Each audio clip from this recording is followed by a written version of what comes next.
It's like this little dirty little bass line. I don't fucking care. Can we move on to a new segment, please?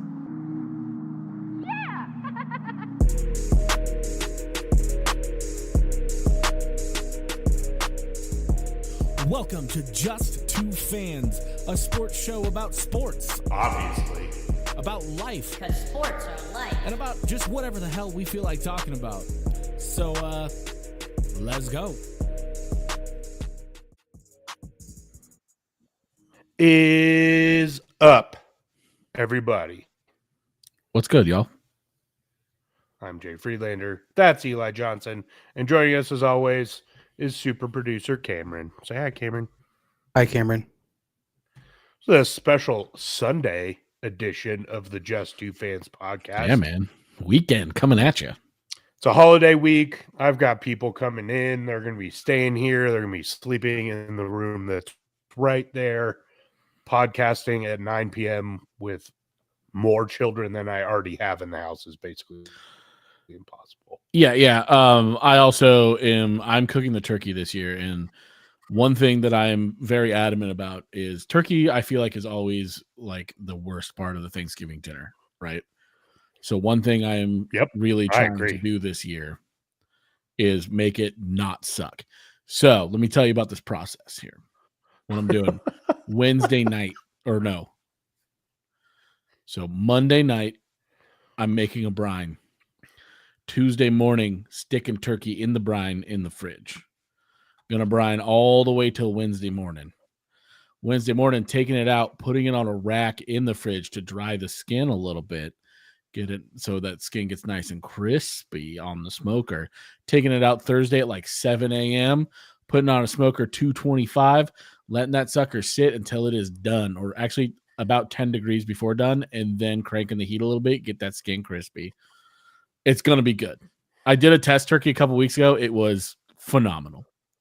So and I didn't even let it dry out. So the skin cracked on my test turkey, which sucked, because there was a little bit too much moisture, under the skin. So no cracking this time is the goal. Just a beautiful bird. I like it. Season the shit out of it. I'm going to put some butter under the skin. I'm confeing some garlic. Now you're going to have to post pictures. I know. Dude, I'm going to confit some garlic, right? And then I'm gonna make a butter compote with that garlic. Stick that under the skin. Let it juice down, right? And then I'm also gonna take the oil from that confit garlic that is now infused with garlic. I'm gonna mix it with a little apple cider vinegar, a little bit of chicken broth, spritzing that shit over the turkey every 30 minutes. It's gonna be a good turkey, boys. Sounds like it. Dude, I turned 35 and the obsession with smoking meat is real.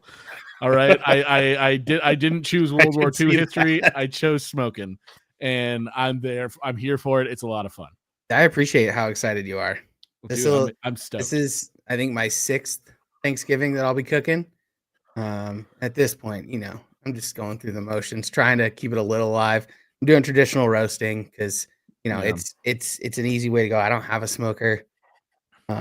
You stuffing the bird with the stuffings, or I don't do that. I don't like that. I'm doing a brioche stuffing this year, so I don't want to mess around with it too bad. If I was doing like a standard cornbread that I've done years in a row, then I could do it. But my turkey's already defrosting, brining tomorrow up until Thursday morning. Because roasting, it's a long brine. I do 2 to 3 days. It's a long brine. It doesn't get too salty? No. I cut the salt. So I cut the salt in half. Okay. I've done days. I like 2 or 3, but I was thinking about doing another Cajun bird. Dude, I love a good Cajun turkey. That's good. That's good. You're gonna roast I got some Danos. Dude. I'm throwing that all over that. Dude, I got some Danos. I got low sodium, Yeah. For the heart.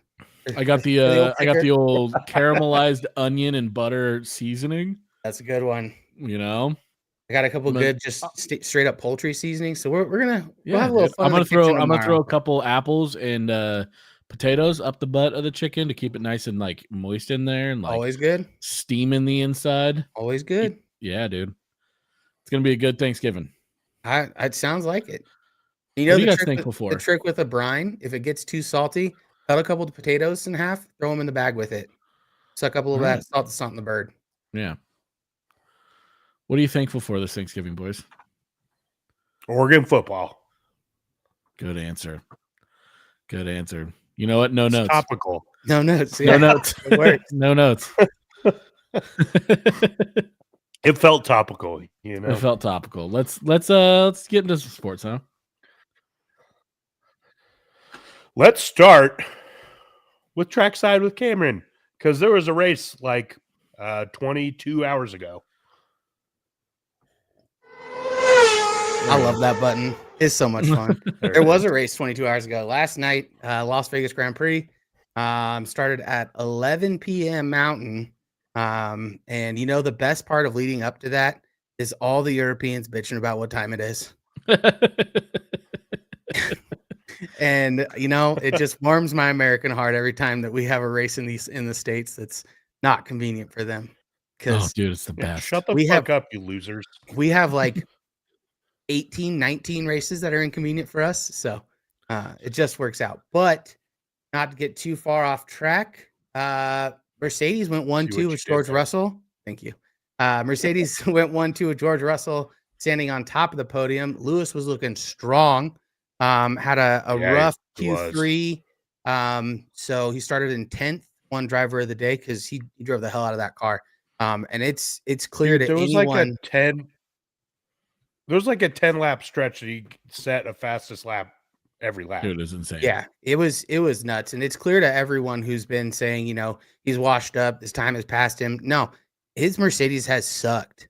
Like, the car has been bad. You give him a good car like they had this weekend, and they've had the past few races, it's gotten better. He'll drive the shit out of it.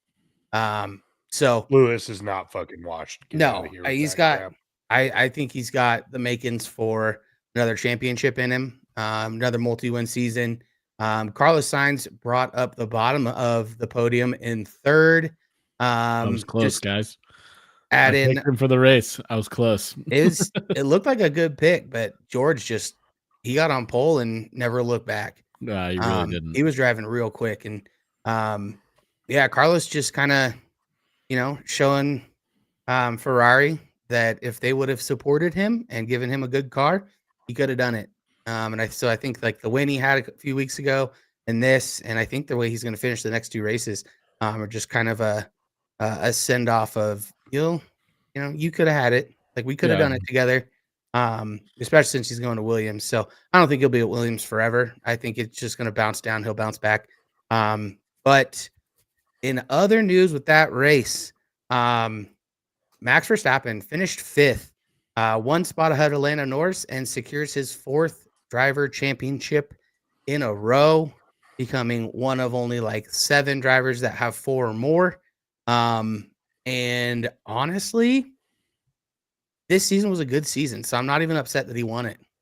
Like, you know, here's the thing is, like, it's also the best way he could have won it, getting 5th in a race. Like, hell yeah, dude. Like, yeah, that's great. That's like back to like standard Formula One like season finishes. Like, yeah, it's the last couple of races. Oh, yeah. You don't have to win. You just got to beat the 2 closest people in one race. And you know, I think that Lando was an outside shot to get it. McLaren just didn't have a car the first half of the season. Yeah. And so it would have been a nice story. But I think that Max winning and the way he won and the way the season like worked out towards, you know, really since June, since his, you know, other than his most recent win, the previous win, yeah, it was good. It was a good season. Got 2 more races, so it's not quite over yet. He even said, you know, he's not coasting through the next 2. You know, and it's fun when these guys still want to win, and still take excitement from that. And Oscar finished in 7th, right behind Lando. So the Constructors' Championship is still very much alive between Ferrari and McLaren, and then Mercedes doing McLaren some work, a little extra work this week by keeping Ferrari off the top of the podium. So taking some much needed constructor points away from Ferrari. So, man, who would have thunk? Eli's crazy pick at the beginning of the season is the most likely scenario at this point. Dude, we It's thought going to you were be crazy. real close between Ferrari and McLaren. Yeah. Yeah, Oh, it is. It's going to be real close. It's going to come down to these last two races. Other notables from the race, Yuki finished in the points in 9th ahead of Sergio Perez. Checo, he finished in 10th, got some points, but this is probably the best he's looked, which is not great for the number 2 driver at, a team like Red Bull.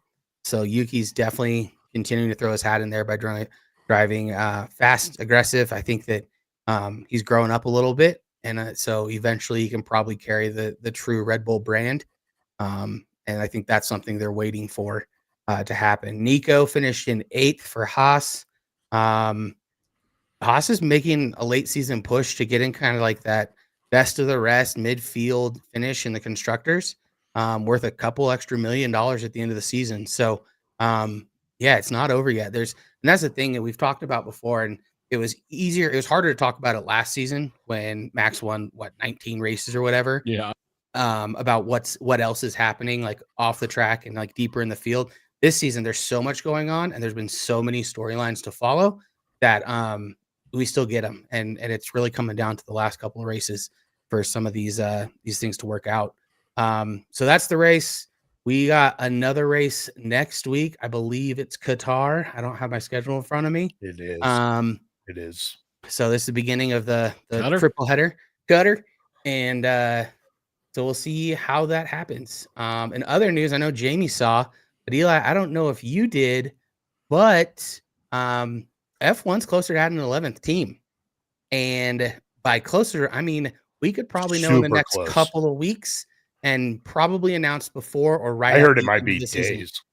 Yeah. So Andretti restructured, and Michael Andretti has taken a smaller role, which I think was necessary because he came off pretty abrasive and kind of cavalier to F1 and Liberty Media. But they could join as a GM, General Motors back team with Cadillac. And Cadillac knows a thing or two about racing, especially with their LMP cars and some of their other series that they do. So, we could have an 11th team as soon as 2026. It looks like if that happens, Cadillac will be running with Ferrari engines until 2028, at which point they will have their own engine developed. And I don't know, you give Cadillac an opportunity to make an engine for a race car, it's going to sing. So I'm looking forward to it. Excuse me.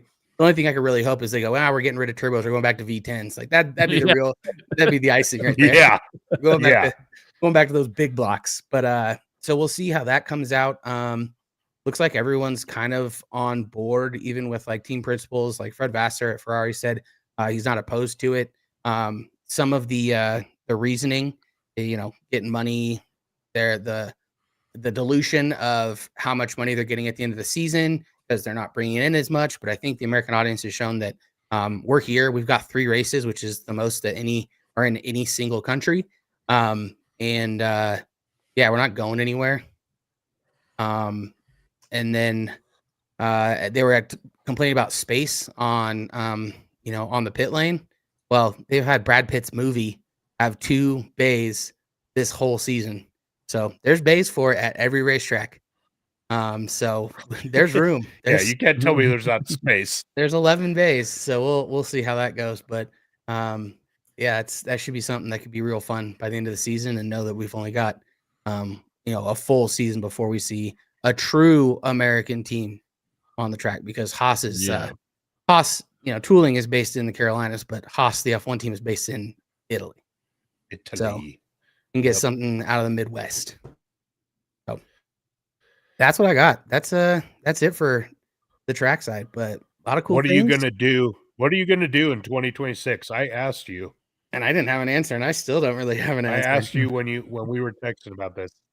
Yeah, what are you going to do when you got Audi and Andretti Cadillac in there? Yeah, I mean, I love my Volkswagen Auto Group, and I love Audi. I think from 2026 to 2028, I might flip-flop back and forth.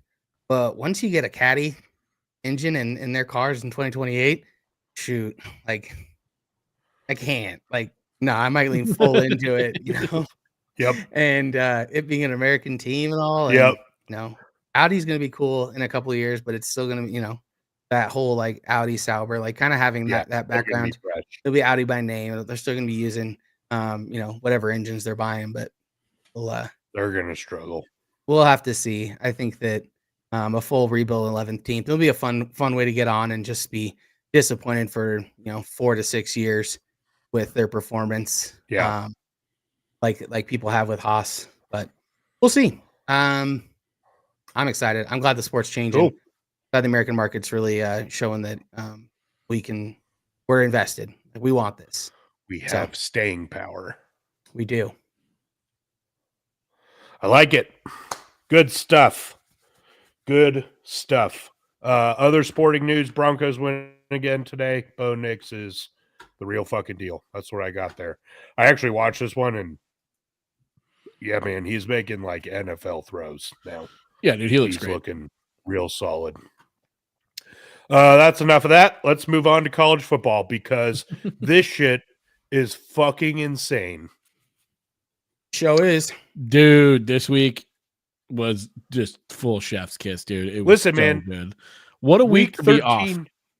Week 13 used to suck. Yeah. Yeah. SEC was always cupcake week. Fuck that. I mean, some of them were, but like, holy shit, dude. That was like one of the more drama-filled days of college football that I can remember. Dude, it went just as well as it could have in my heart. Not quite for me, but real close. Well, yeah. Real close. Not quite. One it was just like upset would have been great. Fun to watch, man. It just like what it did is it just shut up all the people who are like, man, these rankings are so like, what is the playoff committee doing? How can you hold out 7 SEC teams on this? It's like, oh, they proved it. That's why. Like, yep. it's because they're watching the games and they watch all of the games and not just rosters. SEC don't teams. Fucking determine the playoff, dude. Like, well, it's like, get the fuck out of here with that. Dude, it's like, so stupid. Over this week, I've really realized like SEC does not watch other football games. SEC fans do not watch other football games. No, at all. They watch the only because like I was like sitting there and I was they're like, not college football fans. Yeah, they're SEC fans, right? And like so I was sitting there watching and like, I'm like having all these comments that are like, yeah, these fucking teams will be 6-6, or going to be 6-6 in the SEC, blah blah blah. And then I go and watch, these teams play, and I'm like, there's not that much difference here, right? If any at all, right? And then I'm, like if you go watch that Ohio State Illinois game, like Ohio State is the real deal. They're a really good team. Illinois is a good team still, right? Like, yeah, they got punched in the mouth, but they got punched in the mouth. Or Indiana, sorry, is a good team, but they got punched in the mouth. I mean, Illinois is a good team too, but as your face knows, Jamie. But don't do it. There it is. But Indiana's a good team. They just got punched in the mouth by a great team, right? Yeah. So, like, it just became so clear to me, especially like after watching like Alabama lose, like not just lose, get absolutely shithoused. Like watching that and like it just made me realize like, okay, they just don't watch other football games. Like they just don't think that anybody else is also as good as they are, so they don't watch the other games because they don't care. This is exactly what's been happening in the SEC for years. You have 1 or 2 SEC teams that runs through their bitch ass fucking schedule and is undefeated, and everybody's like, they're the greatest things since sliced bread. And then they play a real football team, and they get kicked in the fucking teeth. Yeah. How many times have we seen that story play out? Yeah. Dude, every here's the thing year too, is like there are still people who are like clamoring about Alabama still needing to be in the playoff. I was like, they've lost to Check's notes, SEC powerhouses Vanderbilt and Oklahoma. Vanderbilt is actually somewhat legit this year, but Oklahoma was dead on the floor. I think they're both 6-5, right? Now, yeah. But thanks to their wins against Alabama. Yeah. But Oklahoma is an SEC team this year, right? So again, you see teams come in and find success and in they've the SEC. On their first year, right? They find some success here. right? 2, Oklahoma's been shit all year. And 3, they're not like, what are we like? It's just like What are we Vandy's doing? not good. Like, yeah, man, it's like you lost to a team that came in its first year into the SEC and wasn't a very good team to begin with. And they absolutely shit canned Alabama. Like this game wasn't close from snap one. Like they were I watched the game. I was like, they're a better team right now than Alabama is. Like certainly like Alabama's offense just didn't get off the bus. Yeah. Yesterday. That was probably Jalen Milroe's worst game. I don't know if that's even arguable. But like, and let's not forget, Alabama should have lost to South Carolina at home earlier in the season too. Like, Alabama's just not what Alabama is. Well, and like Georgia gave up 21 points to UMass, a team that's gonna fire their coach. Yeah. Like, what's that? Where's that vaunted SEC defense, especially Georgia? 21 points to UMass. I think they've only done it like 3 or 4 times this year where they've gone over 20. Like, I'll check that, but like, it's just like these, like all this SEC nonsense is like, if you actually look at it and you watch all the games, like there's not a huge difference if there is one at all. No, and like until the last 3 minutes of the game, the Texas-Kentucky game was a 1-score game. Yeah. That was late garbage time touchdown that separated that one.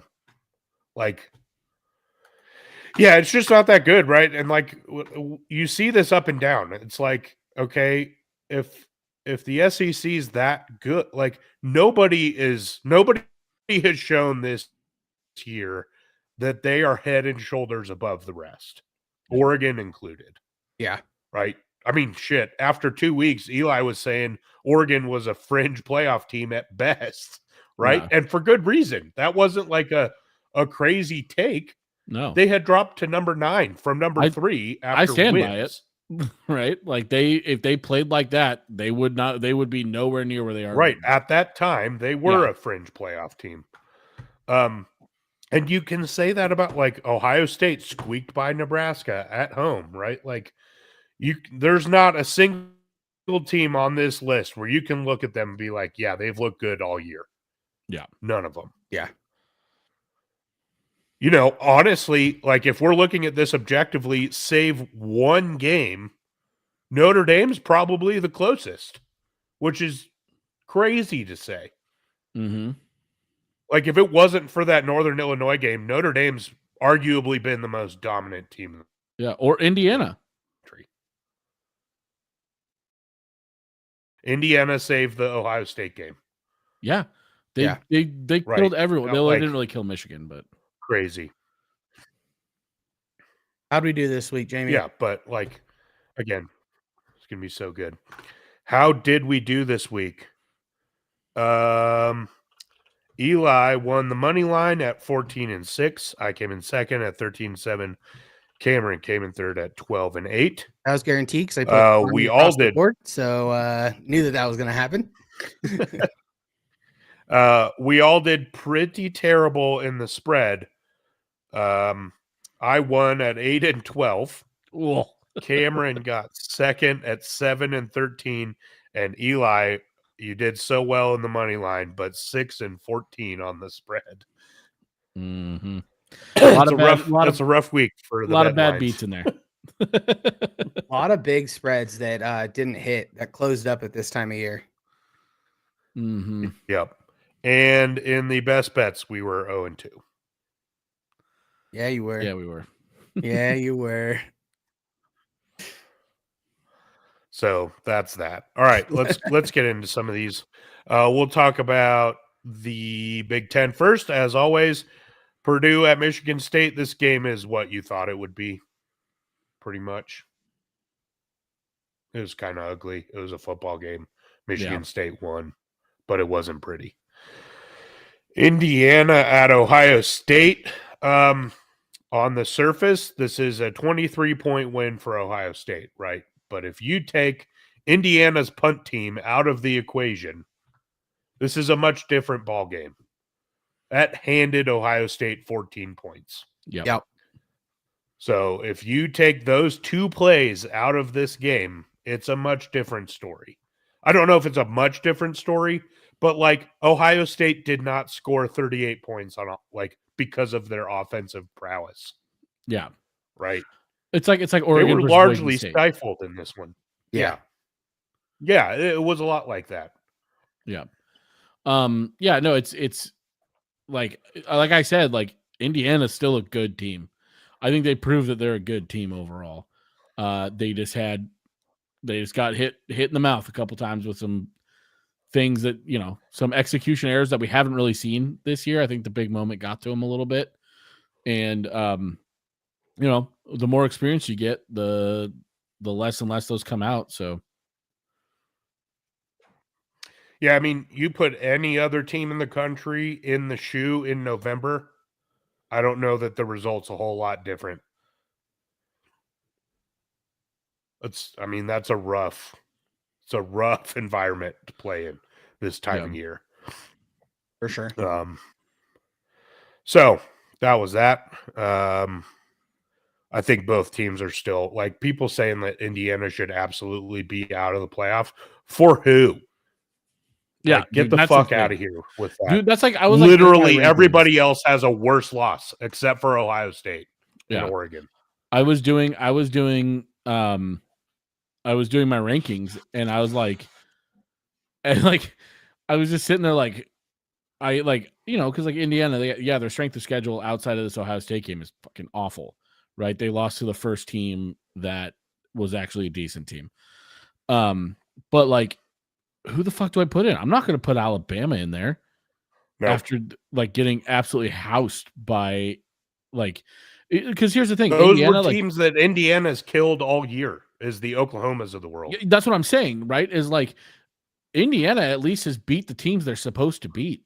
Mm-hmm. Yep. Right. Alabama hasn't done that 3 times. Yeah. So. Yeah, I mean, if you look at it, right, like the only teams that haven't lost to teams they're supposed to beat are Oregon, Ohio State, Texas, maybe, and Penn State. Other than that, literally everybody else on this list has a bad loss. Yeah. Maybe SMU and Indiana, actually. Oregon, Ohio State, Texas, Penn State, SMU, and Indiana. And SMU is questionable because I don't think BYU is that good. Yeah. So, what are we doing?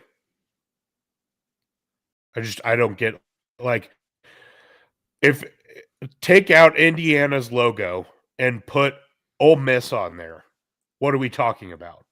They might be the number 1 team in the country. Probably number 2 or 3. Yeah. I mean, right? That's what it is. Look, we have the proof in the pudding right here. Look at Texas. Yeah, no. Texas is number 3 with almost identical resumes as Indiana. Except theirs is worse because their loss was at home. Yeah. It was a drubbing. It was a drubbing. But I mean their schedule is probably worse than Indiana's. I don't know about worse. Indiana has worse, one of the easiest schedules on the. But it's not like they didn't have Texas hasn't had. It's not a whole lot better. Texas's best win is Vanderbilt. Yeah. Or Oklahoma, which we just talked about. Yeah, and that's Oklahoma now. That's only in hindsight. Yeah. Actually, it might be Florida. Florida turns out that they're playing well right now, but killing Florida with the 2 weeks that Florida's had since that game. Yeah, in hindsight, they were that one looks without Lagway that game, right? That's true. Yeah. But still, Texas scored 49. That's a lot. So, but I mean, like we said, okay, it's but stupid. Look at the difference. It's just their resumes are comparable, right? Yeah. Texas is probably a little bit better, and now we're talking 7 spots difference because it has IU. Indiana's the 7th best 1-loss team now. All of a sudden, yeah. And I can't say I'm any better. I've ranked them low too, but silly. I have brand It's biases silly. as well. I understand that. Silly. Well, so does everybody. Like, Yeah. and you can look at Boise State and say the same thing, right? Like, Yeah. it's, there's some of this also has to be eye test, right? Like this is where I struggle with all those people on TikTok that are like, if you look at the strength of schedule or the strength of record or whatever it is, the one stat that they want to pick at and hammer, Yeah. it's like eye test. The whole point of this is the eye test matters. It has to. Well, like it's like okay, so here's been the argument this week that's really been annoying me is all of a sudden these SEC fans are coming out and being like, well, Alabama would be favored against 14 against any of these teams on a neutral site. And it's like, okay, you know who else they were favored against? Oklahoma. You know who else they were favored against? Vandy. By double digits. By double digits. So what happened there? And then so it's like, do we play the games? Do you want to play the games? Should we just not? Just let Bama in? No, Bama fans don't want them to play games. Yeah, they want Alabama to have 14 bye weeks just so they can go into the playoff and win. Like it's just like you just like because Saban even said that, right? He's like it was last year, right? When they got left out. Or no, they were in. They were in. But it was his argument. At one point he said something. It was his argument to get him in. Yeah, we'd be 14-point favorites on a neutral site. Okay, great. Vegas is wrong. Yeah. Literally every What week. does that have to do with anything? Yeah. People make millions of dollars off Vegas being wrong. So shut the fuck up, essentially. Yeah. Yeah, and what it comes down to with all that is fucking win then. Win anywhere. Like just win. That's what drives me nuts about all these, right? They're like Alabama still has a shot to get in with 3 losses. No, they fucking lost. They lost 3 times. They're not going to be in their championship game. We're not doing this. Absolutely not. And if they do, the whole thing's fucked. Yeah, that we didn't expand to 12 teams so you could let that. in 7 or 8 SEC teams. That's not why they did it. And it's very clear that at this point it's going to be 3. Yeah. So and that's only if those teams win. Because we're not so sure anymore. Nope. Tennessee could lose to Vanderbilt on Saturday. I really like how that SEC is a very fans, real thing. I like how SEC fans have started to adapt or adopt the we beat up on each other narrative. Yeah. That the Pac-12 had for years and years, and they said, no, you're just all bad. Now it's okay for a conference to beat up on themselves. Yeah, dude. I mean, that's like we've been screaming it from the mountaintops for years. Yeah. But the Pac-12 is playing good football. They just beat up on each other. Watch the games. Again, they don't watch the games. No, and it's very clear that the committee is watching the games. Yeah, because if you watch the games, this all makes sense, right? Yeah. Like Alabama has been inconsistent all year. They've lost 3 games, 2 of which are awful losses. Yeah. Right? Yep. It'd be one thing if they lost to Georgia and Texas. Like if those were their 2 losses on the season. Yeah, Georgia, if they lost to Georgia, Texas, and even Ole Miss, right? You can say, okay, that's brutal. I could see if they're dominating everyone else, maybe they get that final bid. Yeah. Maybe. And that's if there's other teams that are losing, right? They have to have a lot go their way if that happens. The fact that they've lost to Oklahoma and Vanderbilt, and they're just getting the benefit of the doubt already, is insane to me. Again, if you put the same schedule, this exact same schedule on anyone else, right? Even if it's a lower SEC team, South Carolina, right? Mississippi State, you give them these exact same 3 losses and 3 wins, they're not even close. They might not even be in the top 25. We're not talking about them at all. Yeah. Missouri. South Carolina has better losses. They have the same record and they have better losses. Now, one of those losses is to Alabama, so that hurts the argument, but pure, if you're going strength of record or resume, then Alabama's crazy. Yeah, they don't really have a win. Oh, I'm looking at Missouri. Texas Sorry. A&M is a good win. I'm looking at Missouri. Texas A&M is a good win. Yeah, no, I was looking at Missouri.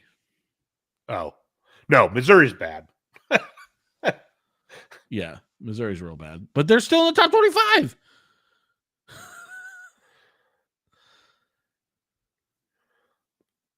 That makes no sense. They belong nowhere near the top 25. Dude, no, they're one of the worst 3-loss teams. Like, what are we doing here, people? Doesn't make any sense. Yeah.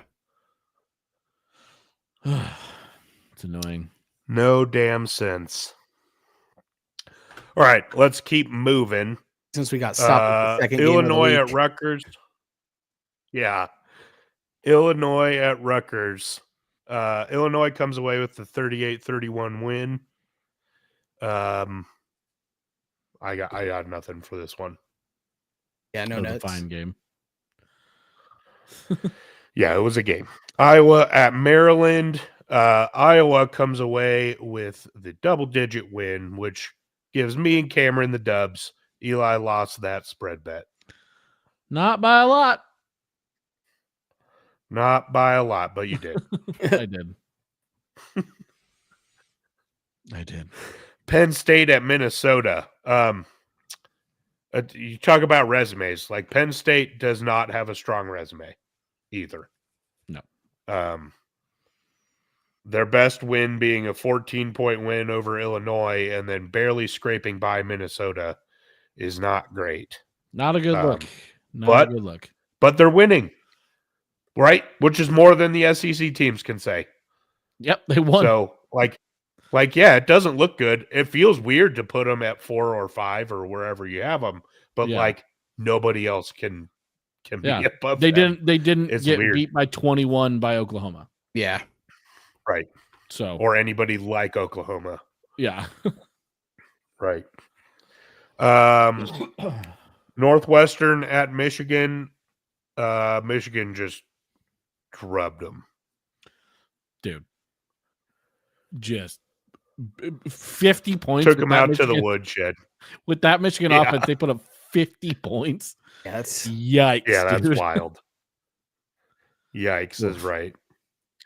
Yikes is right. Wisconsin at Nebraska. Nebraska finally earns bowl eligibility. Dylan Raiola coming through on his promises. Coming through 44-25 win over Wisconsin. Wisconsin, yeah, they're just not very good.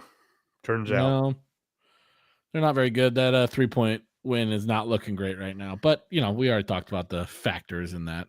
yeah. At this point in this season specifically, I don't even care what it looks like anymore. No. Just put it in the win column and call it a day. At this point, Oregon doesn't need to win. They don't need to win another game to get in. No, Oregon's in the playoff. Yeah. This weekend solidified Oregon in the playoff. Yeah. 100%. Yeah, with the They craziness. will. They will win other games. Mhm. But you are yeah, Dan correct. Lanning's They not don't going have to lose win. to Washington again. Nope. God He help is him if he does. not letting that happen. Dude.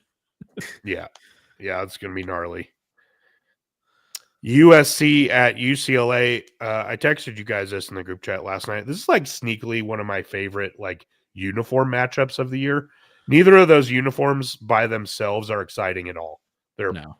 some of the most boring uniforms in football to me, but it just looks incredible on the field. Yeah, no, I agree with you. It's a lot of it just looked good. It was a fun game to watch. The just 'cause it looked good. contrast, like the red and the blue, yeah, it just looks incredible. I tell you what, that quarterback at USC I comes away with. with Miller Moss. Go ahead. Yeah, with Miller Moss getting benched because we were pretty against that on the show because he's looked pretty good. But their quarter, what's his name? Is it Monteval? No. I can't think of his name right now. That But sounds right. man, some of those throws he was making, I'll find it. insane, man. Insane throws he was making. I mean, like the offense wasn't lights out here, right? And he's still clearly very young. but like he was making some ball like throws that were like, oh, okay, I see why they bench Miller Moss. He adds like a whole other dimension to this offense. And Miller Moss is going to go probably transfer to Ole Miss and go lights out. Let's be real here, because that's the pipeline is old USC quarterbacks into Ole Miss. And it's going to work, like you said. The quarterback's name that you were thinking of is Jaden Maiava. Maiava. Yes, Maiava. Yeah, he throws a damn good ball. He throws a damn good ball. It was a good looking ball for sure. Yeah, he adds an extra dynamic to the offense that USC needs, I guess, or wants, right? And then Miller Moss can go to a team that's going to throw the ball 45 times a game, and that's all they want is him to just step back, step up in a pocket, and throw it. And he's going to do great there, right? It's just a matter of fit right now. Yep. So in that one, the only winner was Eli Moneyline on that game. I did it. And that was the difference. That was the difference between me winning this week and Eli winning this week.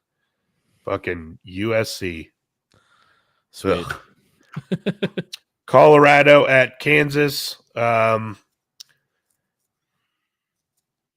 Colorado being one-dimensional really reared its ugly head in this one. And for some, like, this was the worst game since probably week 1 against North Dakota State that defense played.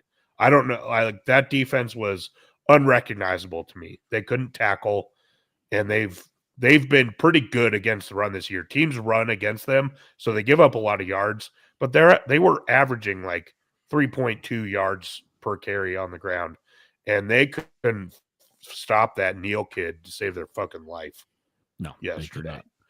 Yeah, I mean, I think you're right. Being that one dimensional really bit him in the ass this game, because they finally came up against a secondary that can like hold their own against these receivers, right? Like obviously they can also hold really well. Yeah, these receivers are like really talented and like, you know, really good at what they do, but like this Kansas secondary is a legit secondary, right? They're good. They're able to cover guys like that, and they communicate well for the most part, right? So yeah, like it is, you know, it was funny because I was watching the game and I'm sitting there and I'm going, man, like eventually the whole, you know, run for -1 yard, run for -2 yards, you know, 45-yard bomb. That like that's not going to be able to work for everybody, right? Like, because that's what they've been doing, right? We've talked about it all year. They rely on the big play, and they you know, because they can't run the ball for shit, right? Like, I still honestly, like, I think if the defense stopped the run even a little bit in this game, I think the formula would have still worked. They just didn't get the ball enough. Yeah, I mean, maybe. Yeah, it was just there was a couple like on times where there was like 4 drives in a row where it was first and second down were negative or back to original line of scrimmage, and then like a 25-yard dart. Yeah. And then two more negative or 0-yard plays, 25-yard dart. Like the lack of run game on the offense, we knew has been a problem all year. Like that's not shocking. Well, it stems from their offensive line being not great, right? And like we saw it in this game too.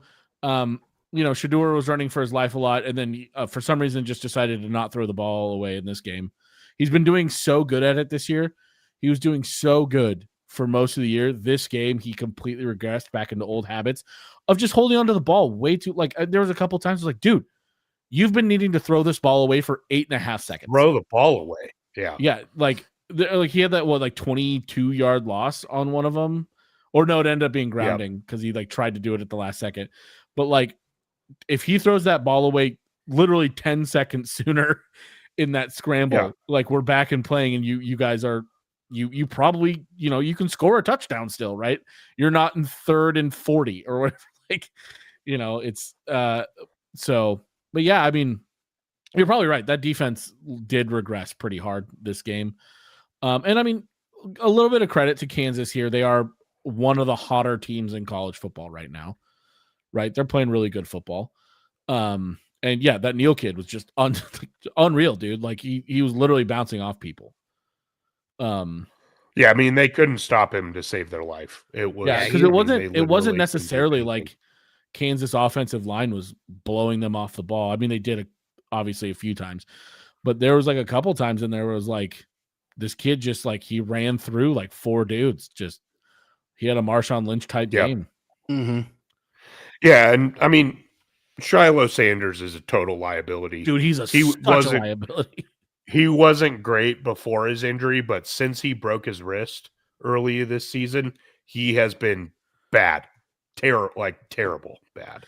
He just like his idea of tackling is just throwing his body near the guy. Like, what are you doing, it's dude? awful. There's no attempt to wrap up at all. If his nameplate doesn't say Sanders on it, he's third string on this team right now. He might have been cut. Like Dion doesn't put up with bad DBs. Are you kidding me? Yeah. Dude, it's crazy. Dude, it's so unfortunate because the guy behind him is so good. Carter Stoutmire's a fucking legit safety. Dude, the safety play when Shiloh was hurt was so good. Their efficiency was him and way Cameron better. Silman Craig. Yeah, oh my God. Bro. So frustrating. Anyway, it's fine. Like, here's where I'm at with this, right? It was nice that Colorado had a pathway to the playoff.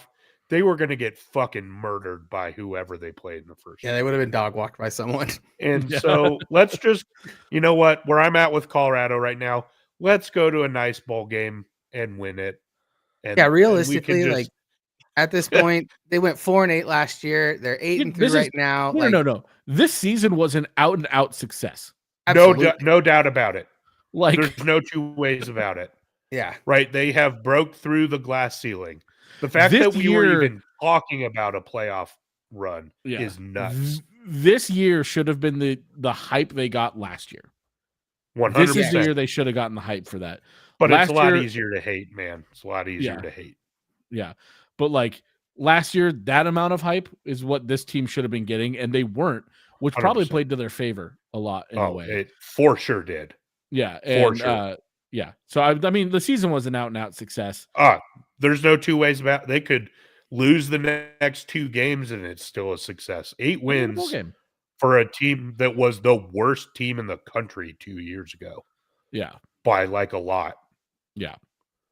Like, perspective is important. Yeah. No, definitely. So, anyway, speaking of success out of nowhere, the Fighting Dillies down there in Tempe, just doing work. And Cameron was all excited after this game, and I was not. First of all, Colorado had just lost. And second of all, just have, especially in November, I just have a really hard fucking time rooting for Arizona State. Or any Arizona team.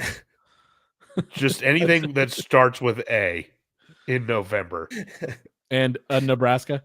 Nebraska, Auburn, Alabama, all of them. They suck. That generational trauma as an Oregon fan. Yeah, dude. I love Kenny Dillingham, dude. Like, don't get me wrong, but it just felt wrong rooting for Arizona State in November. Yeah, because I was like, oh, look at it. Look at the Kenny Dilly. You're like, fuck ASU. And I was like, oh, okay, well, we'll move on. Fuck them. I was like, oh, we'll talk tomorrow. Like, good night, Jamie. No, but I get it. Also, BYU had a chance in this game to do the funniest fucking thing ever, and they almost did it. Yeah. For those who don't know, Arizona State had the ball with 7 seconds left. It was 4th down. They snapped it. The quarterback ran backwards and just hucked the ball in the air. At first, the clock expired, and the fans rushed the field, and you know what's coming. They reviewed it. They put a second back on the clock. They had to clear the fucking field so BYU could run a play because it was 1st down. They obviously did not complete the 4th down. So BYU snaps it, fucking hucks the ball 58 yards downfield, caught on the 2-yard line, and he was just short of the end zone. All right. So 2 things. Insanity. 2 things. Did you see there's a video I saw on TikTok of an ASU fan in the medical tent on BYU's sideline? Yes, I did. Like, that's where he hid instead of clearing out. And second, if ASU had gotten a delay of game penalty, like they probably should have, that ball's landing in the end zone. And today's a very different day. Because Oh yeah, the delay of game, it unfortunately, shocks like me. should have been at least 5 yards. Like there's, It shocks me that they don't ever do that to fan bases. I mean, you can get a penalty shocks for fans throwing things on the field. Like that's Yeah. delay of game. It's a sideline penalty. And they're just Like- throwing their bodies on the field. So Yeah, 10,000 of them too. Like they took down entire the student goalposts section. already. Yeah, they it was rolled like the those whole things down. fucking stadium. Imagine if BYU was in field goal range when that happened. And they'd taken down the goalposts. Or if it had gone to overtime and they have to put it back up Yeah. because you're playing overtime. It wasn't did a put 'em back up. circumstance here, but 'Cause they have did. they have the mechanical goalposts like Oh Oregon my does. god! So like That's halfway hilarious. through when they're like, oh, we got to clear it, you just like see them just like takes a lot longer to go back up than it does go down. Oh, that's fucking funny. So I was rooting for that. I love Kenny Dillingham, but it just nothing. There's not a fan base. Oh, there are fan bases more deserving of that, but Arizona State's one of them. Yeah. yes, Just for Arizona, all I the mean, drama. Oregon did that to Arizona one year. I'll never forget that. Jeremiah Masoli smiling was- while down 7. I will Yep. never forget that. Fans pouring over the sides, and Oregon scores the tying touchdown and wins it in overtime yeah, as they're climbing back into the stands. Sending them back into the Just stands. dejectedly So good. climbing back into the Yeah. stands after they lost. Oh, it's so good.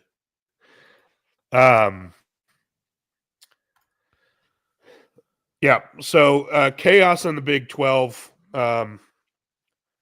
It's going to be nuts. We'll go into some scenarios here. Iowa State takes care of Utah. Iowa State's been on a little downward slide, but they're right in the mix. Yeah. And they almost Um, lost this one too. They had to come Yeah. back to win this game. Oh yeah, no, for sure. And they should have lost.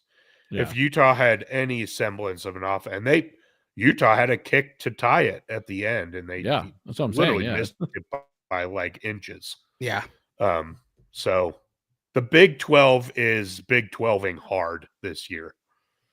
Everything that the Big 12 is 2024. Yep. yeah. It all Insane. tracks. It all tracks. Let's see. Ole Miss at Florida. This is where the SEC craziness begins. I tell you what, man. We've been down on Billy Napier on this show for 2 full years now. hmm But what he has done the last couple weeks at Florida deserves an immense amount of credit. Absolutely. I mean, one, a lot of the reason we were down on Billy Napier, I mean, I said he wasn't a very good coach, but like a lot of it had to do with his attitude and his off-field Yeah. issues in a lot of ways. But like you're right, like what he's done with this Florida team, like their record is not indicative of how good they are, right? They just have the hardest schedule in college football. But yeah, I mean they're with DJ Lagway is a guy, like he is the guy, man. He's is, really coming into it. yeah, he's really earned his 5-star rating, right, in a lot of ways, because they're a totally different team without him. Totally different team without him. But yeah, they're playing good ball. Billy Napier has coached his way. Man, I still don't know if they're going to let him keep his job because of all the off-field shit. They already said. Oh, that's right. Yeah, He he's coming is. back next year. We'll see how long that lasts. Yeah, But I think he's 'cause, back. I would be you know, pretty shocked if he's he wasn't got- at this point. yeah, I just know he's got a lot of problems with boosters. So that's where the problems come in to lie here. absolutely. Yeah. So I don't know, man. But he's coached his way off the hot seat, at least for now, for sure. Well, and That's you know, undeniable. when we looked at the season, like their schedule at the beginning of the season, we went through like the first 8 weeks. You're like, there's 6 losses here, like in the first half of the season, and for that to not completely come to fruition, and then to start looking like they're playing some pretty good ball, and like you said, Lagway's looking really good.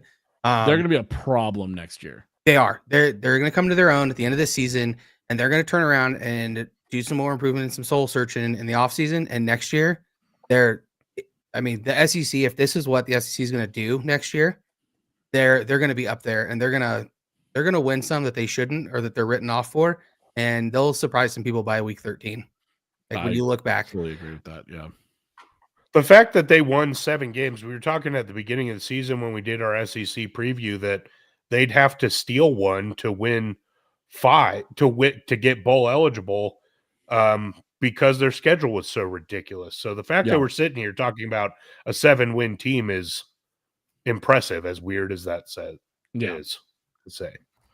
Yeah, because I even think this was one of them where we're like, we're putting this one in ink. Like, so that's why I play the games. Dude, I'm happy to be wrong. The chaos is especially this year in the SEC. For sure. We've all waited for it, and I'm glad that it's here in the expanded playoff era. Yeah. So good. Texas A&M at Auburn. This game was chaos. Everything about it. Auburn got up big early. Texas A&M came storming back in the second half. Auburn came back to tie it at the very end with a field goal. Going to overtime, both teams just trading blows. Get into third overtime, which is just the extra point try. 2-point conversion attempts. It was so good. And then Texas A&M had a chance to tie it with ball in hand in end zone right here and just fucking stone-handed it. Oh, just hit him right in the numbers. Just brick hands, dude. that was one of those ones where he couldn't believe how open he was in that moment. Oh, absolutely. And so he was so shocked by that he forgot to grab the ball out of the air. He was celebrating before. It's like when a quarterback has someone that's incredibly open and shouldn't have been, and they just sky it like 10 yards over the dude's head because they just get too excited. Send it. Yeah. So that's what that was for a receiver. Yup. Alabama at Oklahoma. We kind of talked about this earlier. This game wasn't really close. No. Nope. And it's because Alabama's offense just didn't show up. Jaden Milroe was 11 of 26 for 164 yards and 3 picks. Dude, like the fact that people are still saying he's a Heisman guy, like he's. Oh no! Here's the thing. Not after that. He does not. No, they're not anymore. But like last week, he doesn't throw the ball well. I've watched him a couple times this season. He doesn't throw the ball well. If he goes to the NFL, I think it's going to be as a running back because, like, he just doesn't throw the ball well, right? The ball doesn't look good coming out of his hands. He's not accurate. He doesn't have a cannon. Like, sometimes he does. Sometimes he just launches a dot, right? But for the most part, that's the exception, not the rule. Exactly, right? He has great legs. He can run the shit out the ball. And he can scramble and get you some open receivers. But, man, if I'm an NFL scout, I'm not touching him with a 10-foot pole unless he wants to play running back. No chance. No chance. The big game, Stanford at Cal. Cal came roaring back with a fourth quarter comeback and beats Stanford. Yeah, good for them. Yeah, this Cal team's had a quiet, good but disappointing season at the same time. Weird season, dude. A weird season. A lot of one-loss games. One score loss, yeah. They're the king of the one score loss this year. This game is what's somebody else was like they've done. It's like I think it was USC has the most one score games in college football this year. And they were like 2 and they had 7 of them, and they were 2 and 5 in those games. Yeah, that's bad, man. Now 3 and 5. But that's some Scott Frost, Nebraska numbers. I saw that stat, and I was like, "Well, there goes my fucking money line bet." But they pulled it off. They're now 3 and 5. I mean, but I don't know if you guys saw at the end of this one. This game's why college football is so great because this game was meaningless for everybody. But Fernando Mendoza was being interviewed after the game and was about as emotional as you see guys get on the football field. just about what it meant to win that game and come back in the fourth quarter and get bowl eligibility and all this stuff. That's what makes college football fucking awesome, dude. Like, this game didn't mean anything to anybody else, but those guys, it meant everything. That's great. It was just so good. It's good to see because it takes the wind out of the sails of like, well, the 12-team playoff, the regular season doesn't mean shit anymore. It does. Absolutely. Right? Yeah. Like, you put Alabama in the playoffs. Sure, it doesn't mean shit for the top teams because they're just going to get in no matter what. Right. But like for these fringe teams, these guys who are like just playing college football because they love it and they're trying to get to the next level or what have you, like Fernando Mendoza, like this means everything. This game, like these games still mean everything, man. Like it's college football still. Yep. And it's great. It's wonderful. Pittsburgh at Louisville. Eli was right. This was a get right game for Louisville. Yep. Army at Notre Dame. Like I kind of teased earlier, Notre Dame, if it wasn't for that Northern Illinois blunder in week 2, Notre Dame would be the number 1 team in the country. Yeah. I mean, they look the best right now, but that's a big scar they have, and they have to carry that. Huge scar. Yeah. And regardless of what we're talking about, Notre Dame is ineligible for the first 4 seeds of the playoff. So they could be the number 1 team in the country, but the best they can do is the 5 seed. Going to conference. Yeah, no, 100%. We've been screaming that from the rooftops for years. Boise State at Wyoming. If it wasn't for Ashton Jeanty, this was a loss. Yep. That's about all I have there. Yeah. Colorado State. They continue to struggle against inferior opponents. Yeah, I mean, their resume is looking not as good as it did about 4 or 5 weeks ago. Yeah. So if somebody can knock them off, I don't know if it can happen, but Boise State's definitely vulnerable right now because they're not looking great. Yeah. I mean, truly, if they were having these, to knock them off. Yeah, if they didn't have if they didn't have Ashton Jeanty, first of all, they would have lost some of these games. But let's say they won these games looking like they did. If they didn't have a true Heisman candidate front runner in their backfield, we'd probably still be talking about somebody else in ahead of them. I just think they have that positive momentum and vibe because of Ashton Jeanty right now. Agreed. Colorado State at Fresno State. The Rammies almost came back in this one, but couldn't quite pull it off. Ended up losing 28-22. I still believe they control their own fate in the Mountain West because they only have 1 conference loss now. But I'm not positive there. Haven't been keeping up with Mountain West standings much. Washington State at Oregon State, the Pac-12 championship game. Yes, we have our first conference champion of 2024, and it is the fucking Oregon State Beavers. It's so sad, man. So sad. Ugh. Might be the worst conference champion of all time. Yeah, probably. I can't think of any worse. There's going to be some mid-major winners in there that you're just like, oof. I don't know, man. There. Oregon State got blanked by Air Force last week. That's a real good point. Dude. And you're not going to tell me that like that Air Force is better than Washington State. They might not make a bowl game. They're not going to make a bowl game, and they're conference champions. They are the worst conference champion of all time. Oof, brother. Buddy. Just got to feel bad for the little brother. Here, I have a question. and I don't even know how I would answer this. If you're Oregon State, do you put a banner up? Yes. 100%. 100%. Are you kidding me?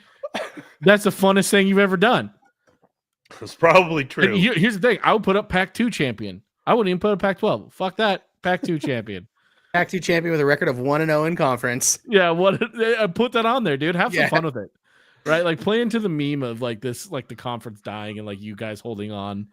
Like play into it. I'd put it up. I'm putting it up for sure. I'm guessing they're gonna do it, but they're gonna be super serious about it. No, it's gonna be the cringiest thing ever. You gotta have like socials release stuff where like the other teams left because they were afraid of us. Like that kind of stuff. Exactly. Like, we scared 10 teams away because we knew we were gonna be dominant in the conference. Like I just want to remind you of the 3 good losses. I want to remind you of the good five game stretch that Oregon State had leading up to this. No, none of it matters, bro. You just got to win. It was a 42-37 the last win that matters, man. At Nevada. one game focus. Yeah. Lost against UNLV. They got fucking murdered by Cal. Lost to San Jose State and blanked by Air Force. That was their last 5 games. They're 1-0, baby. Okay. This week, 1-0 conference. 1-0 in conference. Let me go look at. Hold on 1 second. I'm on the conference standings right now. It's the funniest thing I've ever seen in my life. Unreal. 1-0 in conference. 0-1 in conference. 8-3, 5-6. A 5-6 conference champ. Love that, dude. It's gonna be 5-7 because they're gonna lose to Boise State. Yeah, they are. And or they have the chance to do the funniest thing ever and win. The funniest fucking thing. Hey, have that 5-game stretch and then go to a bowl game and be Pac-12 champion. This week's Boise State team. We have ourselves a game on our hands next week. It's going to be the fastest game in the history of college football. Oh yeah, because all these teams can do is run. We'll take about an hour. It's going to be Hankerson versus Genty. Like that's all it's going to be. It'll take less than the hour that we actually have game clock on. Yeah. Most of the game is going to be TV timeouts if it's even on TV. The coaches are going to get to halftime and be like, do you really need to go to the locker room? I don't need to go. Let's just keep playing. The halftime break's going to be longer than the game. We've each had one drive. Yeah. So let's get orange slice and juice boxes in the next 20 minutes, please. Oh, so good. So good. All right. Dude, orange slices and juice boxes sounds good right now. Dude, I had apples and peanut butter tonight for dessert. Such a good snack. A+ snack. Yeah, I love that. It's a good one. Is green apple? So right now I was doing Honey Crisps, kind of get the last ones before they're out of season. But I do like a green apple with. Here's the thing. Honey Crisp is the goated apple. Mm-hmm. Right. It's the best. That is apple. Undisputed. If you have a different opinion, it's wrong. Here's the thing. I don't know if you guys have them in Colorado. I just heard about them this year. Cosmic Crisps. Nope. They're better. Interesting. Yeah, I don't know if it's just in Oregon. Maybe they're just like zhuzhing up the Honey Crisp, but did they put weed in there? That's why maybe, but they're good. No, they're Cosmic would be angel dust. Yeah. Yeah. That's it. That's not sugar coated. When you feel real good for a while. You don't need a whole apple. You need. But they're really good. But overall, across the United States, Honey Crisp is the goated apple. So I get that, but when it comes to apple slices and peanut butter, I'm a green apple. Apple and peanut butter. I can appreciate that. Yeah. I appreciate that. All right.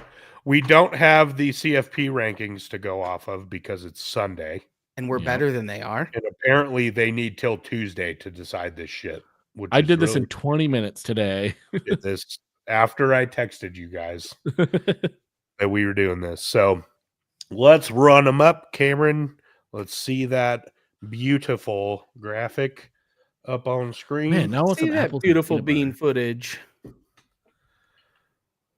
Guys, I really want an apple and some peanut butter right now. I know what I'm having after this for sure. I have to run to the store. Have some Capri Suns. Just do it. Yeah. All right. That would be awesome. If you do that, please put it on our Instagram. Yeah. You had to do it. All right. As always, we're gonna do. Wait, Cameron, how's the graphic go? What am I? So we're doing? going the same way. You're going 12th spot on the rankings, then 12th seed. Okay, 12th spot on the rankings for me is Ole Miss. 12th spot kept him in, huh? is Arizona State. Okay, as the Big 12 champ. Yep. I thought about doing this, but I just said, fuck it. 12 spot, giving it to Arizona right up. Straight up and down, giving it to Arizona State, both 12 on the bracket. I like it. I think there's an argument there, for sure. There's I try to factor in 10 different, everybody's going to say, well, Arizona State has 2 losses and Ole Miss has 3. And yeah, that's true. But if I was to put them on the football field today, I would pick Ole Miss. And that's not the end all be all when it comes to rankings, but when they're close, I think that makes a difference. Yeah. But anyway, that's how this is going to go for the rest of time. People are going to argue about this. Number 11, I have Boise State, which puts them at the 4 seed. I'm not sold. I think they're going to benefit from really playing nobody the second half of the season. But I am very concerned with how they're playing right now. Yes. My 11 spot, I've got Indiana. I dropped them pretty low. Yes, just you again, did. because it's not there necessarily. I don't think they're a bad team, but when you compare them to a lot of the teams I put above them, because you're an SEC homer. You know me, big SEC homer. SEC. So I believe that keeps them in the 11th spot on the bracket as well. It do. Number 10, I have Tennessee. Again, this is kind of that puts them at 11 on the bracket. This is kind of similar to Boise State. They've won. It hasn't been looking pretty. And if you were to stack Tennessee up against Ohio State or Oregon right now, I think it might get ugly. So I have them at 11. At 10, I also have Tennessee. Sorry, same kind of reasoning. Tennessee, so here's the thing. I've got between these two teams is Tennessee's got probably a better resume. I mean, they have another loss, but they have a pretty decent resume, but they don't pass the eye test. While Indiana does pass the eye test, but doesn't have the resume. So these are kind of, I guess, 10A, 10B. Interchangeable. Yeah. But I'm going to put Tennessee, which keeps them at 10. At number 9, I have Miami, which puts them at the 10 slot. Again, I think they won fairly handily on Saturday. We didn't really talk about that game. But for the first 3 quarters, it was not all that impressive. Again, for most of this season, Miami has not impressed, again, when you talk about the eye test. They ended up destroying Wake Forest, but it was closer than it should have been for a long time. And again, if you're stacking up what the losses look like, Miami losing to Georgia Tech looks a whole lot worse than Indiana losing to Ohio State. Mm-hmm. So my next is kind of an error on my part. I have Notre Dame at 9. I'm realizing. So, dude, I almost texted you about this. I was like, wait, so really? there's an error here because I was moving people around, and Notre Dame got lost in the shuffle.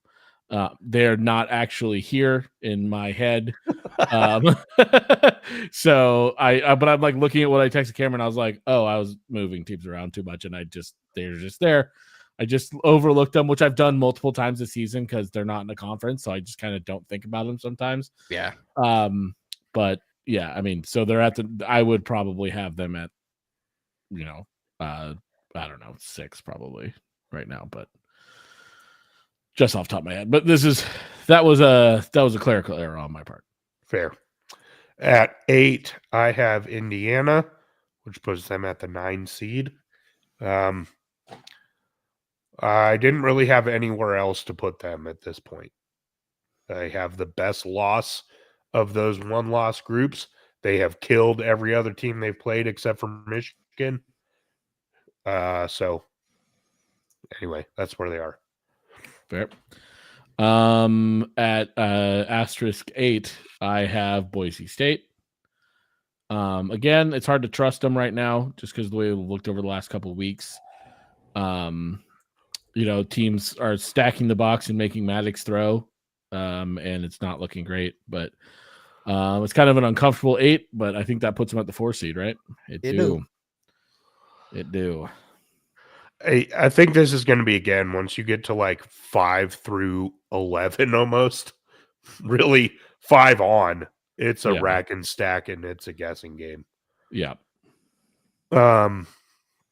Number 7, I've got Georgia. I wanted to put them higher, but they gave up 21 to UMass. Like, really good teams don't fucking do that. I'm sorry. Yeah. At my 7, that's where I have them. Yep. At my 7, I have Miami. Like their offense definitely passes the eye test. Their defense definitely doesn't pass the eye test. It's hard to trust them, but they're a good team still. Cam Ward, it's hard to bet against Cam Ward and Damian Martinez in the same backfield on any given day, even though they've had bad days, right? So 7 and 8 feels good. Number 6, I have SMU. Looking good. I got really not a lot of notes. I think SMU today is pretty far and away the best team in the ACC. I'm not going to rule out Miami, but SMU is probably playing the best ball on both sides right now. So I've got them at 6, which puts them in the 3 seed. I also, though, have them at 6. I think they're the most complete team in the ACC. Yep. Miami has the highest ceiling of them all, I think, but SMU is just all around playing better. They're executing at a higher level. So that also puts them at the 3. Number 5, I have Penn State. I'm knocking Penn State a little bit for that narrow victory against Minnesota. And you'll see I move Notre Dame above them. Again, if you're just looking at it, Notre Dame looks like the best team in the country right now. At least they're playing that way. They have the loss, so they deservedly get knocked down 2 or 3 spots because it's a terrible loss. But Penn State also has really no good wins. Their best wins against Washington. And that's just not very good. So 5 there, and that puts them at the 7 seed. All right. 5, I have Georgia. Again, like it's still Georgia. They're a great team on a lot of levels, but they're not what they have been over the last couple of years. But they have a really high ceiling, like a couple of these teams do. So yeah, I just kind of slotted them in. They didn't lose, so I didn't punish them. That's fair. So put them at 7. As I just talked about, Notre Dame goes to 4. That slots them in the 6 seed. Okay. I have Penn State at 4. Again, didn't lose. I didn't knock them. At 3, I've got Texas. Puts them at the 2 seed. Yeah, I mean, the rest of mine are unchanged. 3, 2, 1 are all unchanged from last year. Chalk it up, Cameron. Ohio State at 2, 5 seed. Oregon at 1. Yeah. Let's look at some of these matchups we got here. We both have Ohio State at Arizona State, or Arizona State at Ohio State. That would be fun to watch. You have. I don't think that would be fun to watch. I mean, it would be fun just in theory. It'd be fun at kickoff. Yeah, it would be hype. Yeah. Yeah. No, I mean any of these Big 12 teams, whoever wins the Big 12 is in for is going to get drubbed. Is getting a crushing. You have Indiana going to Georgia to play between the between the friends? Hedges. Georgia fans screaming. Between the hedges. That would be again Ugly. probably not fun, but Probably not fun. you have Tennessee going to Notre Dame. That would be fun. That game's sick. And then you've got Miami going to Happy Valley. Sick. Also sick. I have Notre Dame going to Miami. I would say that's sick, but like Hard Rock Stadium sucks. A shitty place. So it's a sick matchup though. That'd be a fun matchup. Indiana, Penn State, make them face each other. Finally this year. And then Tennessee at Georgia, a rematch, right? Let it happen again. See what happens in the old. I don't love those conference matchups. I don't really either. To be fair, it would change if I would have not clerical errored. That's my true. Notre Dame. Where you'd have like Penn State going to Miami. So I would have had them at number 6 and then knocked everyone else down. So it would have been Boise State going to Miami. No, it would have been Boise State going. No, Boise State would have stayed at the 4 seed. Yeah, as a true. conference champ. I don't know. I'd have to go through it again. I'd have them at 6. So Georgia would be the 8 seed going to Miami would be going to Georgia. Yeah.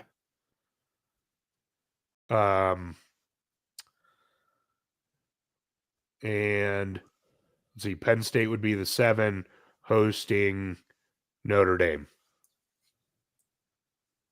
Nope. Okay. Who's 9? Who's 9? No.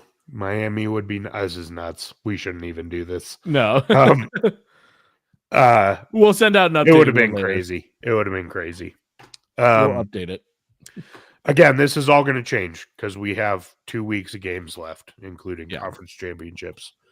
The one thing that I hope when we get into conference championship time, they need to set the 12 going into championship weekend. You can't get knocked for losing your championship game. Yeah, all that changes seeding. Yep.